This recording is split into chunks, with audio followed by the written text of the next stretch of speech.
Hi all, welcome to my YouTube channel. ನೋಡೋಣ, ನಾವು ಟೇಸ್ಟಿಯಾಗಿ ಈಸಿಯಾಗಿ ಒಳ್ಳೆ ಹೆಲ್ದಿ ರೆಸಿಪಿ ಇದು ರಾಗಿ ಹಲ್ವಾ ಹೇಗೆ ಮಾಡೋದು ಅಂತ. ಇದಕ್ಕೆ ನಾನು 1 ಕಪ್ ರಾಗಿ ಹುರಿ ಹಿಟ್ಟು ತೊಗೊಂಡಿದ್ದೀನಿ. ಶಾಪ್ಸಲ್ಲಿ ಅವೈಲೇಬಲ್ ಇದೆ.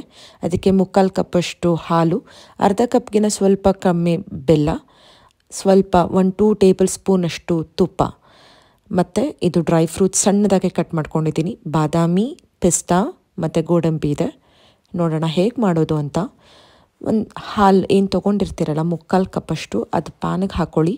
ಅದಕ್ಕೆ ಒಂದು ಅರ್ಧ ಕಪ್ಗಿನ ಸ್ವಲ್ಪ ಸಾಕು ಬೆಲ್ಲ. ಯಾಕಂತಂದರೆ ರಾಗಿ ಹುರಿ ಹಿಟ್ಟಲ್ಲೇ ಆಲ್ರೆಡಿ ನಿಮಗೆ ಸಕ್ಕರೆ ಅಂಶ ಅಥವಾ ಸ್ವೀಟ್ ಅಂಶ ಇರುತ್ತೆ. ಸೊ ಆದ್ದರಿಂದ 1 ಕಪ್ಪಿಗೆ ಅರ್ಧ ಕಪ್ಗಿನ ಸ್ವಲ್ಪ ಬೆಲ್ಲ ಇದ್ದರೆ ಸಾಕು. ಇಲ್ಲದೇನೂ ಮಾಡ್ಬೋದು, ಬೆಲ್ಲ ಇಸ್ ಆಪ್ಷನಲ್. ಸೊ ಇದು ಹಾಕಿಬಿಟ್ಟು ನೀವು ಸ್ಟಿರ್ ಮಾಡಿ. ಲಿಟ್ರಲಿ ಒಂದು 5 ಮಿನಿಟ್ಸ್ ಒಳಗಡೆ ಈ ಕನ್ಸಿಸ್ಟೆನ್ಸಿಗೆ ಬರುತ್ತೆ. ಅದು ನೀಟಾಗಿ ಬೈಂಡ್ ಆಗೋಕ್ಕೆ ಸ್ಟಾರ್ಟ್ ಆಗುತ್ತೆ. ಸೊ ನೀವು ಸ್ವಲ್ಪ ತುಪ್ಪ ಹಾಕ್ಕೊಳ್ಳಿ. ತುಪ್ಪ ಹಾಕಿದ ತಕ್ಷಣ ತುಪ್ಪ ಜೊತೆ ಬೈಂಡ್ ಆಗಿ ಈಸಿಯಾಗಿ ಪ್ಯಾನಿಂದ ಬಿಟ್ಕೊಳ್ಳೋಕ್ಕೆ ಸ್ಟಾರ್ಟ್ ಆಗುತ್ತೆ. ಇನ್ನೊಂದು 5 ನಿಮಿಷ ತುಪ್ಪ ಹಾಕಿ ಇನ್ನೊಂದು 5 ನಿಮಿಷ ನೀವು ಕಂಟಿನ್ಯೂಸ್ ಆಗಿ ಸ್ಟಿರ್ ಮಾಡ್ತಾಯಿದ್ರೆ ಅದು ಬಿಟ್ಕೊಳ್ಳುತ್ತೆ. ತುಂಬ ಒಂದು ಹೆಲ್ದಿ ರೆಸಿಪಿ ಇದು. ಮಕ್ಕಳಿಗೆ ಇಷ್ಟ ಆಗುತ್ತೆ, ದೊಡ್ಡವ್ರಿಗೂ ಇಷ್ಟ ಆಗುತ್ತೆ. ಯಾರು ಸ್ವೀಟ್ ಅಂತಂದರೆ ತುಂಬ ಫ್ಯಾಟ್ ಅಂತೆಲ್ಲ ಹೇಳ್ತಾರೋ ಅವರು ನಿಜ ಟ್ರೈ ಮಾಡ್ಬೋದು ಸ್ವೀಟ್ ತಿನ್ನೋ ಥರ ಆದರೆ. ನೋಡಿ, ಈ ಥರ ಕನ್ಸಿಸ್ಟೆನ್ಸಿಗೆ ಬಂದಾಗ ಫುಲ್ ಬಿಟ್ಕೊಳ್ಳುತ್ತೆ ಅದು ಪ್ಯಾನಿಂದ. ನೀವು ಇದನ್ನು ನಿಮಗೆ ಯಾವ ಬೌಲಲ್ಲಿ ಬೇಕೋ ಆ ಬೌಲಲ್ಲಿ ಹಾಕ್ಕೊಂಡ್ಬಿಟ್ಟು ನೀಟಾಗಿ ಬೇಕಾದ್ರೆ ತುಪ್ಪ ಸವರಿರಿ.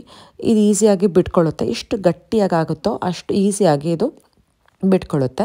ಸೊ ಇಷ್ಟಾದಮೇಲೆ ನಾನು ಏನು ಡ್ರೈ ಫ್ರೂಟ್ಸ್ದು ಪೌಡರ್ ಮಾಡ್ಕೊಂಡಿದ್ದೀನಲ್ಲ, ಸಣ್ಣದಾಗಿ ಹೆಚ್ಕೊಂಡಿದ್ದೀನಲ್ಲ, ಅದನ್ನು ನಾನು ಹಾಕ್ಕೊಂಡಿದ್ದೀನಿ ಮೇಲೆ. ಸೊ ಇದೊಂದು 5 to 10 ಮಿನಿಟ್ಸ್ ತಣ್ಣಗಾಗೋದಕ್ಕೆ ಬಿಟ್ಬಿಡಿ. ಅದಾದಮೇಲೆ ನೀವು ಯಾವ ಶೇಪಿಗೆ ಬೇಕೋ ಆ ಶೇಪಲ್ಲಿ ಕಟ್ ಮಾಡಿಕೊಂಡು it is ready to serve. Literally 15 ಮಿನಿಟ್ಸಲ್ಲಿ ಮಾಡ್ಬೋದಾಗಿರೋ ರೆಸಿಪಿ. ಟ್ರೈ ಮಾಡಿ, ಹೇಗೆ ಬಂತು ಅಂತ ಕಮೆಂಟ್ ಸೆಕ್ಷನಲ್ಲಿ ಕಮೆಂಟ್ ಮಾಡಿ. ಇಷ್ಟ ಆದರೆ like and subscribe. Thank you.